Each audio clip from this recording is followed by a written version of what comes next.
অভিযোগ সংশ্লিষ্ট জনাব কুজেন্দ্র লাল ত্রিপুরা, সাবেক প্রতিমন্ত্রী, পার্বত্য চট্টগ্রাম বিষয়ক মন্ত্রণালয় এবং সাবেক সংসদ সদস্য, 298 খাগড়াছড়ি পার্বত্য অঞ্চল খাগড়াছড়ি সংসদ সদস্য হিসাবে এবং সাবেক প্রতিমন্ত্রী হিসাবে দায়িত্ব পালনকালে ক্ষমতার অপব্যবহারপূর্বক অপরাধমূলক অসৎ আচরণ এবং অপরাধমূলক ষড়যন্ত্রের মাধ্যমে অসৎ উদ্দেশ্যে অসাধু উপায়ে খাগড়াছড়ি সদর উপজেলাধীন আলুটিলা পর্যটন কেন্দ্রের পাশে 262 নং গোলাবাড়ি মৌজায় 4 একর খাস খতিয়ানভুক্ত রাষ্ট্রীয় সম্পদ অবৈধভাবে দখল করে বাণিজ্যিকভাবে লবণ হওয়ার অসৎ উদ্দেশ্যে উক্ত খাস খতিয়ানভুক্ত জমিতে খাসরাং রিসোর্ট নির্মাণ করে 1,02,06,000 টাকা মূল্যমানের খাস জমি, সরকারি খাস জমি দখলের অপরাধে তার বিরুদ্ধে একটি মামলা রুজুর সিদ্ধান্ত গৃহীত হয়েছে। অভিযোগ সংশ্লিষ্ট জনাব হাবিবুর রহমান, সাবেক সংসদ সদস্য, বগুড়া 5 সংসদ সদস্য হিসাবে দায়িত্ব পালনকালে স্বীয় ক্ষমতার অপব্যবহারপূর্বক ঘুষ ও দুর্নীতির মাধ্যমে জ্ঞাত আয়ের উৎসের সাথে অসঙ্গতিপূর্ণ 2,81,00,000 টাকারও বেশি মূল্যের সম্পদ অর্জন এবং 5টি ব্যাংকের 8টি শাখায় 10টি হিসাবে 15,97,00,000 টাকারও বেশি অস্বাভাবিক এবং সন্দেহজনক লেনদেনের মাধ্যমে অপরাধলব্ধ অবৈধ অর্থ জ্ঞাতসারে হস্তান্তর, স্থানান্তর এবং রূপান্তরের অপরাধে তার বিরুদ্ধে দুর্নীতি দমন কমিশন আইন 2004, দুর্নীতি প্রতিরোধ আইন 1947 এবং মানি লন্ডারিং প্রতিরোধ আইনের সংশ্লিষ্ট ধারায় আরও একটি মামলা রুজুর সিদ্ধান্ত গৃহীত হয়েছে।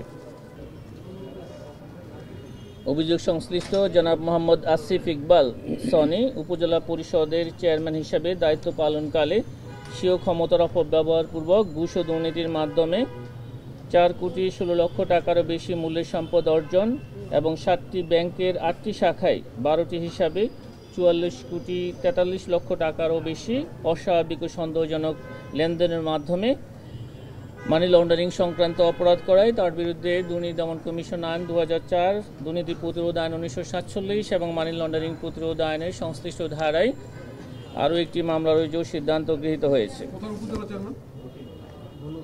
ধুনট উপজেলা পরিষদ, বগুড়া।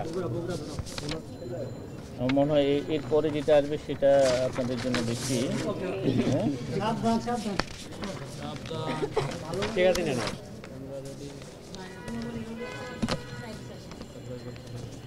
ঠিক আছে না?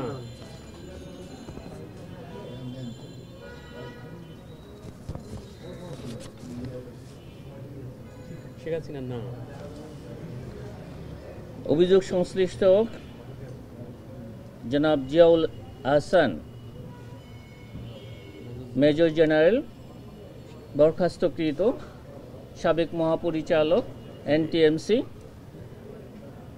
নিজ নামে 22,27,00,000 টাকারও বেশি মূল্যের জ্ঞাত আয়ের উৎস বহির্ভূত সম্পদ অর্জন এবং তার নামেও 8টি ব্যাংক হিসাবে প্রায় 120 কোটি টাকার অস্বাভাবিক লেনদেন এবং একজন উচ্চপদস্থ সেনা কর্মকর্তা হওয়ার সুবাদে এই কাজে নিজ পদ এবং অর্পিত ক্ষমতার অপব্যবহারের মাধ্যমে মানি লন্ডারিং সংক্রান্ত অপরাধ করায় তার বিরুদ্ধে দুর্নীতি দমন কমিশন আইন 2004, দণ্ডবিধির 109 এবং মানি লন্ডারিং সংক্রান্ত মানি লন্ডারিং প্রতিরোধ আইন 2012 এবং তাকে তার স্ত্রী নুসরাত জাহানের সহযোগিতায় এবং জোর সাজসে বিভিন্ন ব্যক্তি ও প্রতিষ্ঠানের নামে এই অস্বাভাবিক লেনদেন করায় তাকেও এই মামলায় অন্তর্ভুক্ত করে দুজনের বিরুদ্ধে আজ একটি মামলা রুজুর সিদ্ধান্ত গৃহীত হয়েছে। অবৈধ সম্পদ 22,27,00,000 টাকারও বেশি এবং 120 কোটি টাকারও বেশি অস্বাভাবিক লেনদেন। একটু জ্ঞান অর্জনের জন্য প্রশ্ন করতে চাই, এটা হচ্ছে শেষ করি তারপরে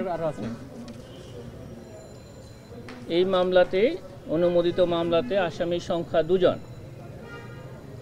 মেজর জেনারেল জনাব জিয়াউল হাসান বরখাস্তকৃত এবং তাঁর স্ত্রী জনাব নুসরাত জাহান।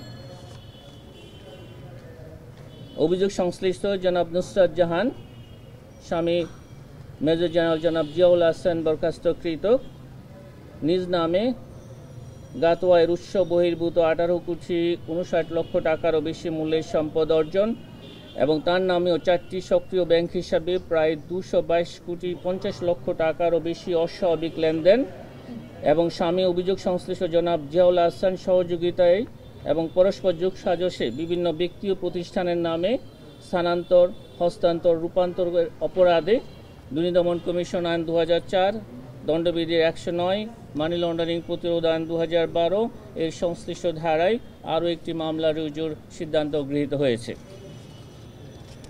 আপনাদেরকে অনেক ধন্যবাদ। জিয়াউল হাসান একটু জানতে চাচ্ছিলাম, জিয়াউল হাসান তো একজন সামরিক কর্মকর্তা, তার বিরুদ্ধে আপনারা মামলা করছেন, মানে আইনের কোন ইয়েতে একটু মামলা করছেন, বিষয়টা একটু ক্লিয়ার করুন। সামরিক কর্মকর্তাদের বিরুদ্ধে মামলা করা যায় কিনা, কোন অবস্থায় যায়, এই বিষয়টা একটু যদি। সামরিক বাহিনীর কর্মকর্তাবৃন্দ পাবলিক সার্ভেন্ট হিসাবে দায়িত্ব পালনকালে স্বীয় ক্ষমতার অপব্যবহার এবং মানি লন্ডারিং সংক্রান্ত অপরাধে তাঁর বিরুদ্ধে এবং তাঁর স্ত্রীর বিরুদ্ধে মামলা রুজুর সিদ্ধান্ত গৃহীত হয়েছে।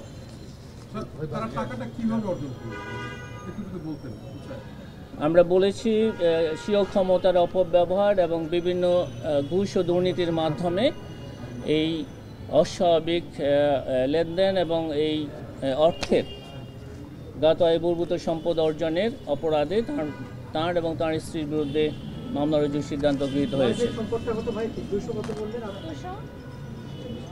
অস্বাভাবিক লেনদেনের পরিমাণ 222.50 কোটি টাকা এবং তার গাতোয়ায় বহির্ভূত সম্পদের পরিমাণ 18 কোটি 59 লক্ষ টাকারও বেশি। মামলা রুজুর কার্যক্রমটা প্রক্রিয়াধীন আছে, আজও হতে পারে অথবা আগামীকাল হতে পারে। মামলা রুজু শেষে এই মামলার তদন্তের জন্য তদন্তকারী কর্মকর্তা নিয়োগ করা হবে।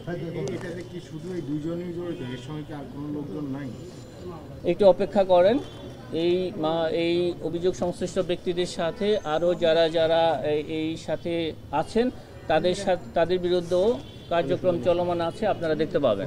অনেক ধন্যবাদ। আপনারা গতকালকে একজন ব্রিটিশ নাগরিককে এয়ারপোর্ট থেকে অ্যারেস্ট করেছেন এবং পরে তাকে ছেড়েও দেওয়া হয়েছে, মানে কি কারণে তাকে ধরা হলো, আটক করা হলো? আমি যদি একটু অ্যাড করি, আপনারা একজন ব্রিটিশ সিটিজেনকে এয়ারপোর্ট থেকে নিয়ে এসে তাকে প্রায় রাত 8টা পর্যন্ত এখানে তিনি ছিলেন, 203 নম্বর রুমে তিনি ছিলেন। তার বিরুদ্ধে কোনো এলিগেশন ছিল কিনা ব্রিটিশ অথরিটি থেকে বা ব্রিটেন থেকে কোনো তার বিরুদ্ধে এলিগেশন ছিল কিনা, বা আপনাদের কাছে কোনো পূর্ব তথ্য ছিল কিনা, এবং শেষ পর্যন্ত আপনারা কেন ছাড়বেন? আমি প্রশ্নের প্রথম অংশে জবাব দিচ্ছি। আমরা যার কথা আপনি বলেছেন তাকে আমরা কোনো গ্রেপ্তার করেছি বলে আপনাদের কাছে গিয়ে আমরা কোনো সংবাদ পরিবেশন করেছি, এমন কোনো সংবাদ আমরা পরিবেশন করিনি।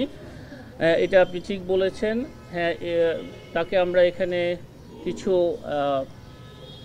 আমাদের আপনারা জানেন বেক্সিমকো গ্রুপের বিরুদ্ধে এবং তাদের বিভিন্ন প্রতিষ্ঠান এবং তার মালিকদের বিরুদ্ধে আমাদের এখানে অনুসন্ধান চলমান রয়েছে। সে অনুসন্ধান সংক্রান্তে তথ্যাদি সংগ্রহের জন্য তাকে এখানে আনা হয়েছিল এবং তাকে প্রয়োজনীয় জিজ্ঞাসাবাদ শেষে জিম্মায় আইনানুগ ফৌজদারি কার্যবিধি অনুসরণ করে তাকে মুসলেকায় দেওয়া হয়েছে এবং আমাদের তার কাছে যদি আমরা মনে করি যে তাকে গ্রেপ্তার করতে হবে, সে কাজ আইনানুগ কার্যক্রম অনুসন্ধান দল এই নিয়ে কাজ করছেন।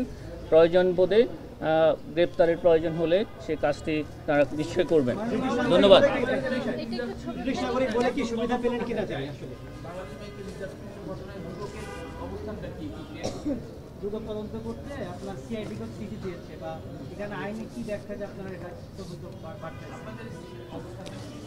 ধন্যবাদ আপনাকে।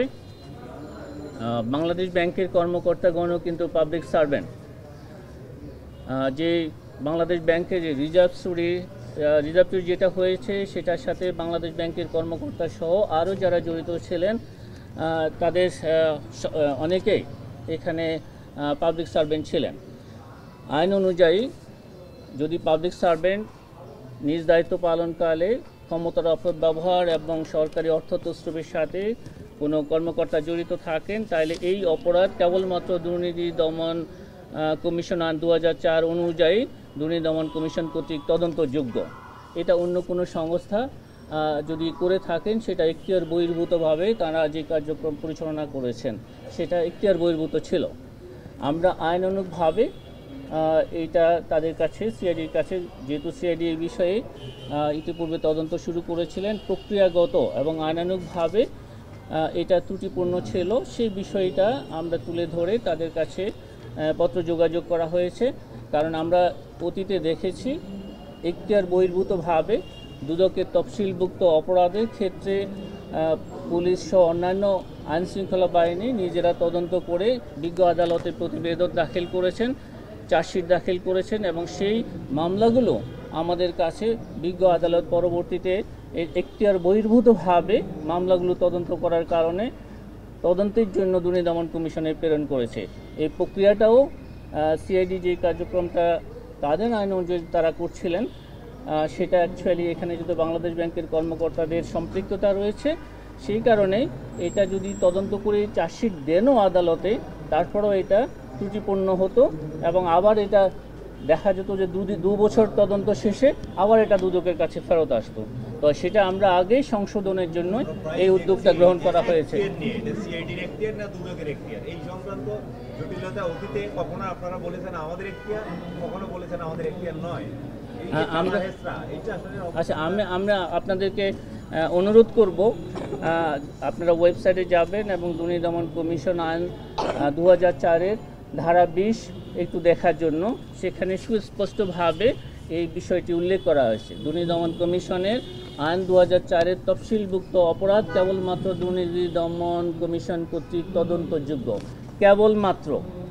এটা কিন্তু কোনো ডেলিগেট করা হয় না, কাউকে কিন্তু দেওয়া হয় না। সো এই আইন অনুযায়ী দুর্নীতি দমন কমিশন আইন 2004 অনুযায়ী দুর্নীতি দমন কমিশনের তফসিলভুক্ত অপরাধ কেবলমাত্র দুর্নীতি দমন কমিশন কর্তৃক তদন্তযোগ্য বিদায়ী আমরা এই পত্র লিখেছি। এতদিন কই ছিলেন আপনারা? এতদিন কি করলেন? 9 বছর আগে হয়েছে, এতদিন আপনারা জানতেন না যে ত্রুটিপূর্ণ ছিল, এতদিন করেননি কেন? এটা আপনারা জানেন, যেহেতু একটা সংস্থা এই কার্যক্রমটা পরিচালনা করছেন, তাদের ফাইন্ডিংস কিছু আপনারা নিজেরাই বিভিন্ন প্রিন্ট এবং ইলেকট্রনিক মিডিয়ায় আপনারা নিজেরাই বলেছেন এটার সাথে বাংলাদেশ ব্যাংকের কর্মকর্তারা জড়িত আছেন। যদি বাংলাদেশ ব্যাংকের কর্মকর্তাদের সম্পৃক্ত থাকে তাহলে এই বিষয়টি অ্যাকচুয়ালি তারা তদন্ত করতে পারেন না। সেটা বলছেন আমরা এতদিন আপনারা ত্রুটিপূর্ণ একটা বিষয় সিআইডি 9 বছর আগে শুরু করেছে, আপনারা জানলেন 9 বছর পরে এসে। আমরা যে সমস্ত উৎস থেকে এই তথ্যাদি পেয়েছি তাতে আমাদের কাছে এটা প্রতীয়মান হয়েছে এবং আপনারাও সেগুলো সাম্প্রতিককালে আপনারা সেগুলি গণমাধ্যমে আপনারা প্রকাশ করেছেন যে এই প্রক্রিয়ার সাথে বাংলাদেশ ব্যাংকের কর্মকর্তারা জড়িত রয়েছেন এবং সেই সব তথ্য উপাত্ত বিশ্লেষণ করেই কমিশন এই সিদ্ধান্ত গ্রহণ করেছে। আপনাদেরকে অনেক ধন্যবাদ। অপরাধীরা সুবিধা পেল কিনা?